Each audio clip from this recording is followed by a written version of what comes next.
Shalom Bapak Ibu, Saudara-saudari, adik-adik yang sangat dikasihi oleh Tuhan Yesus.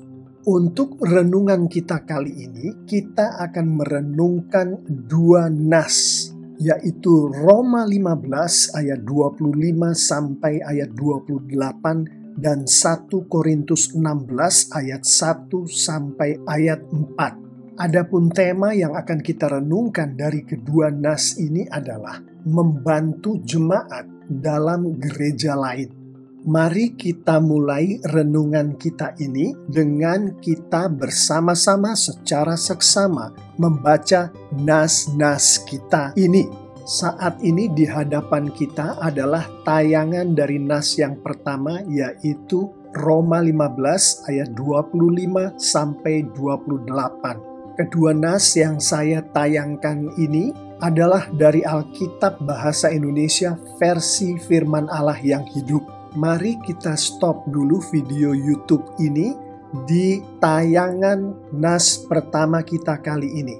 Silahkan dibaca dengan seksama Roma 15 ayat 25 sampai ayat 28 ini. Selanjutnya kita melihat tayangan nas kita kedua, yaitu 1 Korintus 16 ayat 1 sampai ayat 4. Silahkan di stop dulu video ini pada layar nas kedua ini, dan mari kita membacanya secara seksama bersama-sama. Untuk mengerti dengan sejelas-jelasnya kedua nas kita kali ini dalam hubungannya dengan tema yang kita renungkan dari kedua nas ini, mari kita melihat kedua ayat berikut, yaitu Matius 22 ayat 39, yang paralelnya ada di Markus 12 ayat 31, dan Yohanes 13 ayat 34. Kedua ayat ini yang akan menjadi ayat-ayat landasan di dalam kita merenungkan renungan kita kali ini difirmankan sendiri oleh Tuhan Yesus.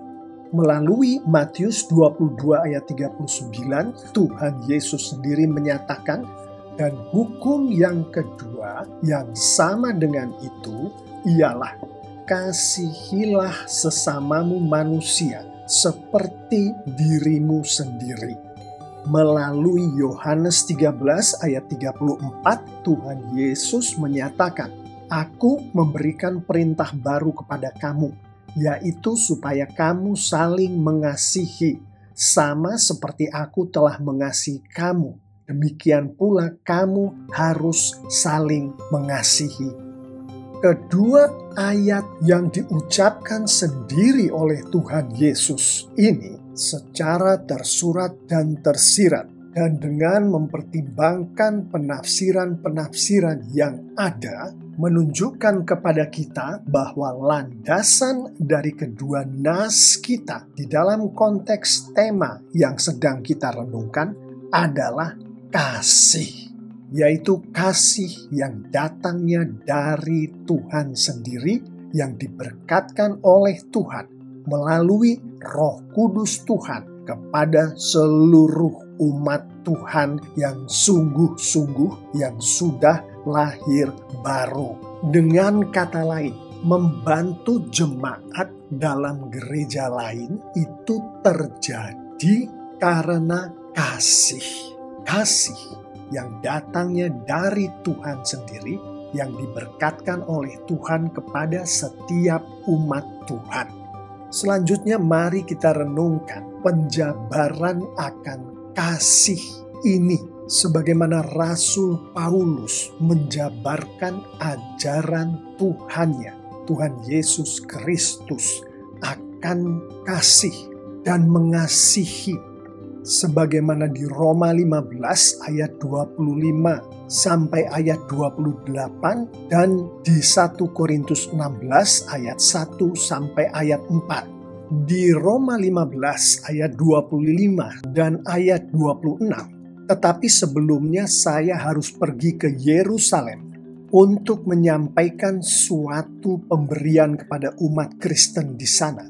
Karena patut saudara ketahui bahwa umat Kristen di Makedonia dan Akaya telah mengumpulkan persembahan untuk saudara-saudara kita di Yerusalem yang sedang menghadapi masa yang sangat sulit, secara tersurat dan tersirat dan berdasarkan penafsiran-penafsiran yang ada, firman Tuhan ini menunjukkan kepada kita bahwa salah satu penjabaran dari kasih dan mengasihi itu bentuknya adalah umat Kristen saling memberi satu sama lain.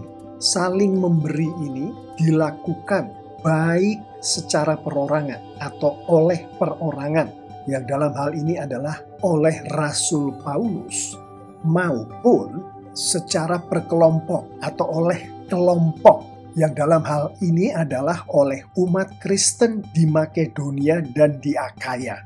Di Roma 15 ayat 27, mereka senang sekali dapat berbuat demikian karena mereka merasa sangat berutang kepada umat Kristen di Yerusalem secara tersurat dan tersirat, dan berdasarkan penafsiran-penafsiran yang ada. Ayat ini menunjukkan kepada kita bahwa salah satu penjabaran dari kasih dan mengasihi ini adalah umat Kristen yang saling memberi satu sama lain, baik secara perorangan maupun secara kelompok, itu melakukan saling memberi satu sama lain ini dengan penuh sukacita.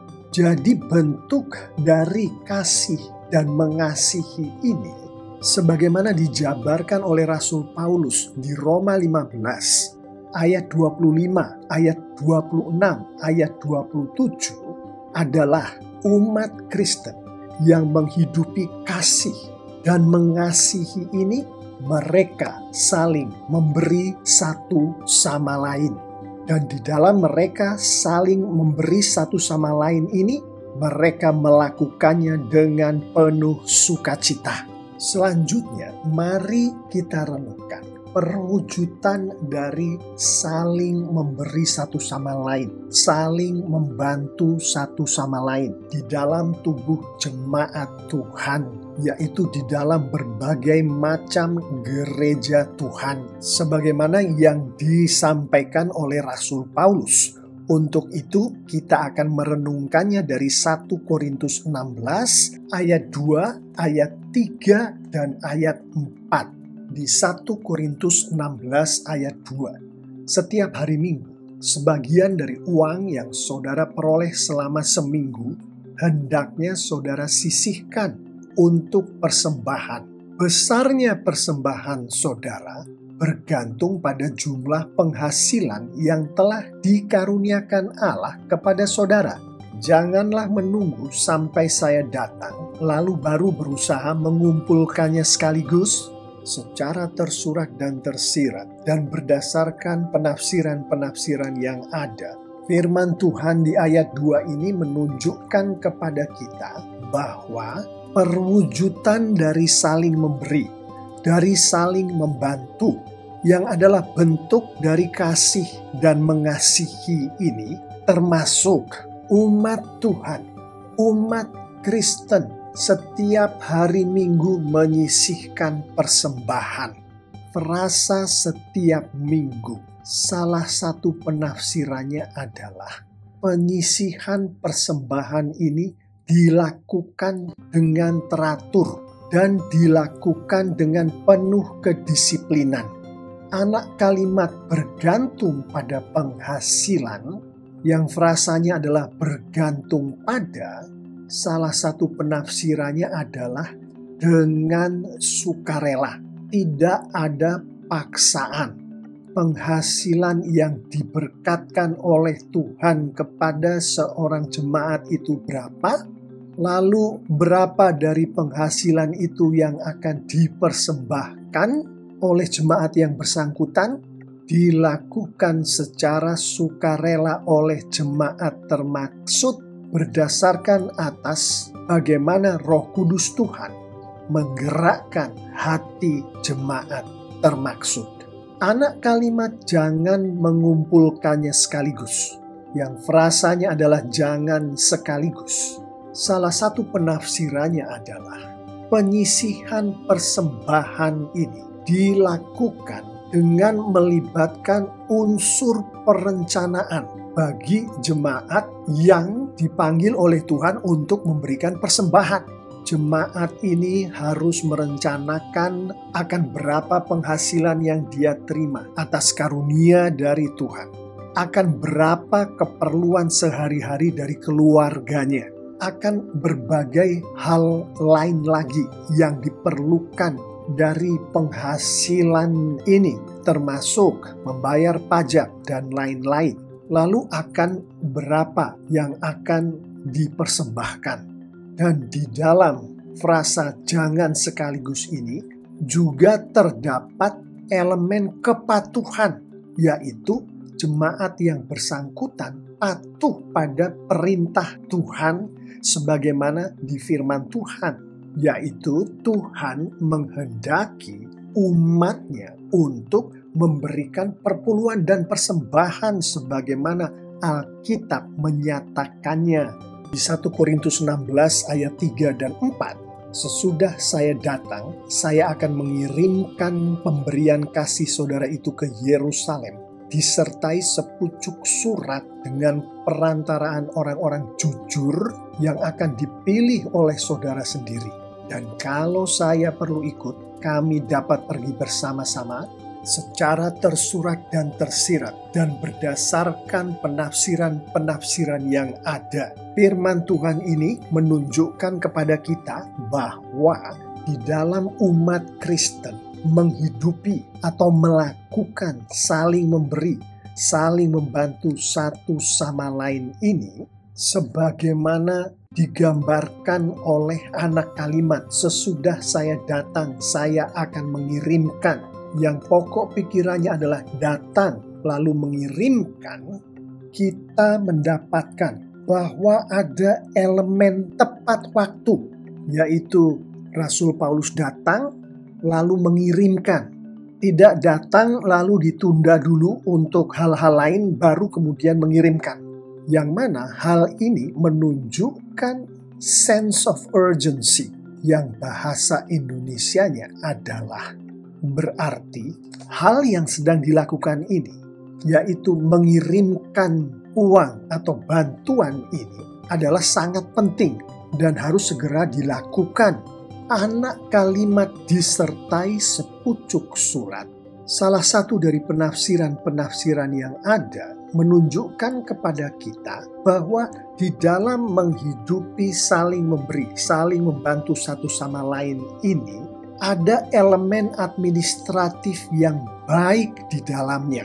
Ada surat menyuratnya yang menunjukkan berapa yang diberikan, siapa yang memberikan, untuk tujuan apa pemberian itu, yang dengan demikian menunjukkan elemen akuntabilitas, yaitu elemen pertanggungjawaban yang baik pula, yang mana si perantara, yaitu si pengantar dan juga si penerima uang atau bantuan ini harus mencocokkannya sebagaimana yang ada di sepucuk surat tadi.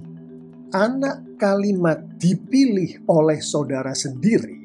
Salah satu dari penafsiran-penafsiran yang ada menunjukkan kepada kita bahwa di dalam saling memberi, saling membantu ini ada elemen transparansi di dalamnya.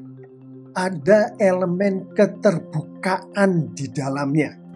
Dengan si pemberi bantuan, si pemberi uang itu memilih perantara atau orang yang membawa uang itu ke tempat tujuannya, yaitu Yerusalem, maka si pemberi itu, jemaat-jemaat yang memberi itu, mengetahui dengan jelas, dengan terbuka, uang itu dibawa kemana, bantuan itu diberikan kepada siapa, dan lain sebagainya.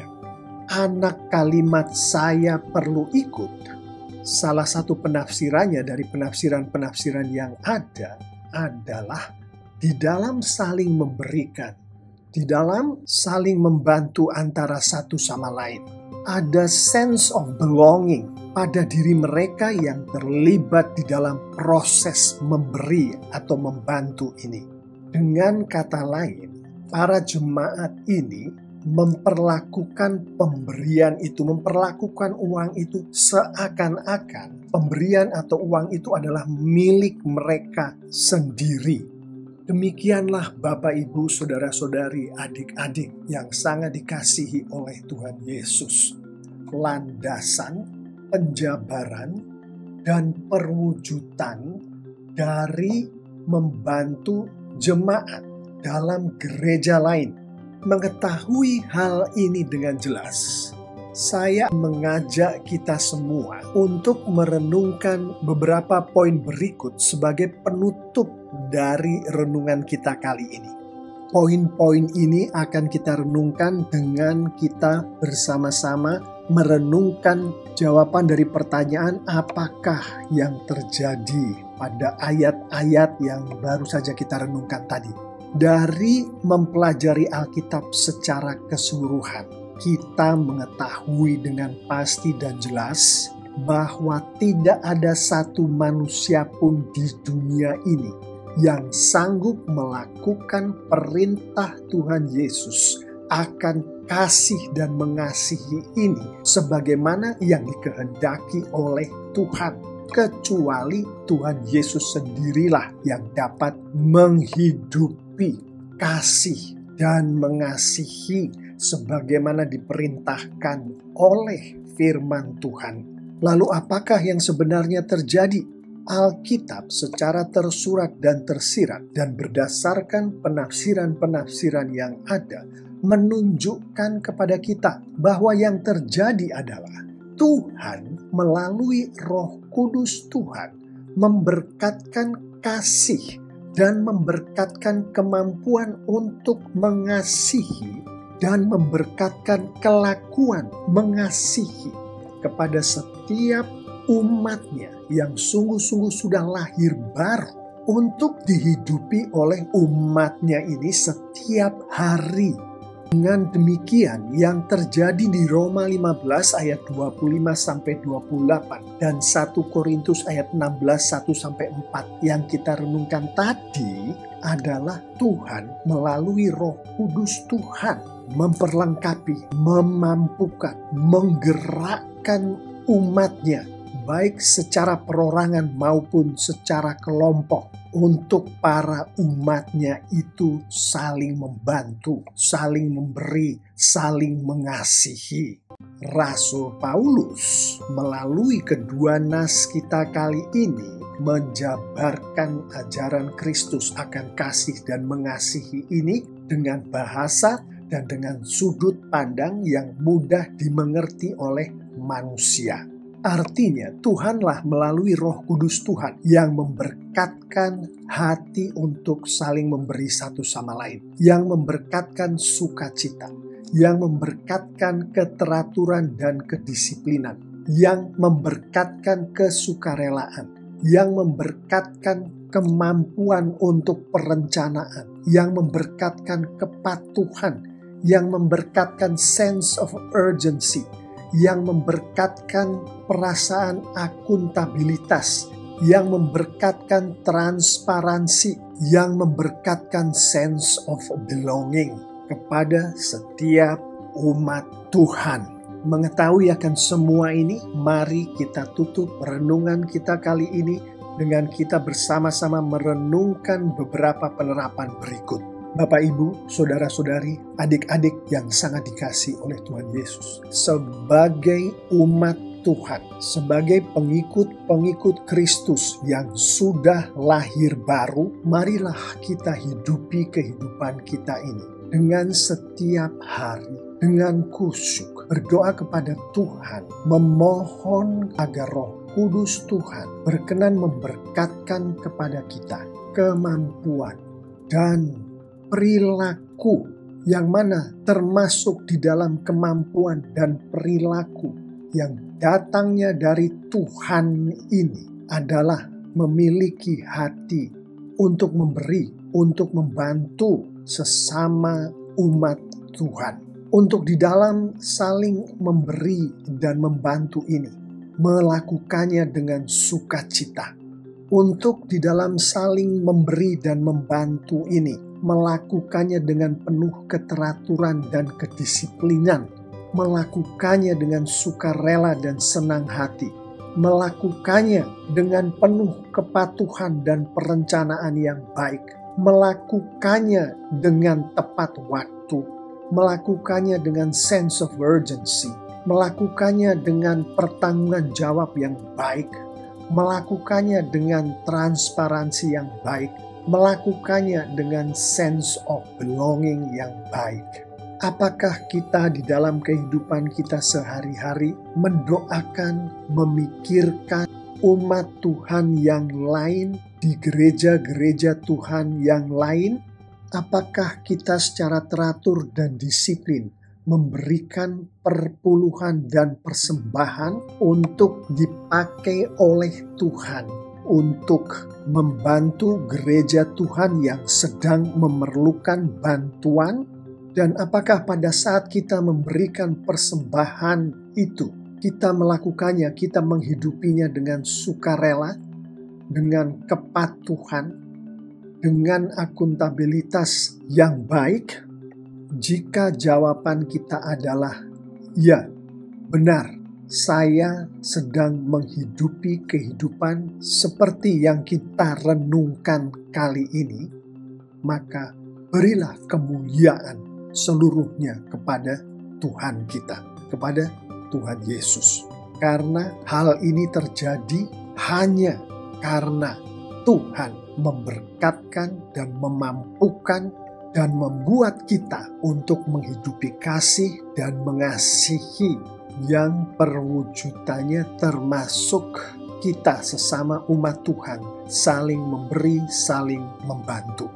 Jika jawaban kita adalah belum, saya belum menghidupi kehidupan seperti yang kita renungkan bersama ini, maka berdoalah dengan tiada henti-hentinya, memohon kepada Tuhan agar Roh Kudus Tuhan memberikan, memampukan, dan membuat kita untuk menghidupi kasih dan mengasihi itu. Alkitab menunjukkan berdoalah, memohonlah, maka akan diberkatkan, akan diberikan oleh Tuhan kepada kita.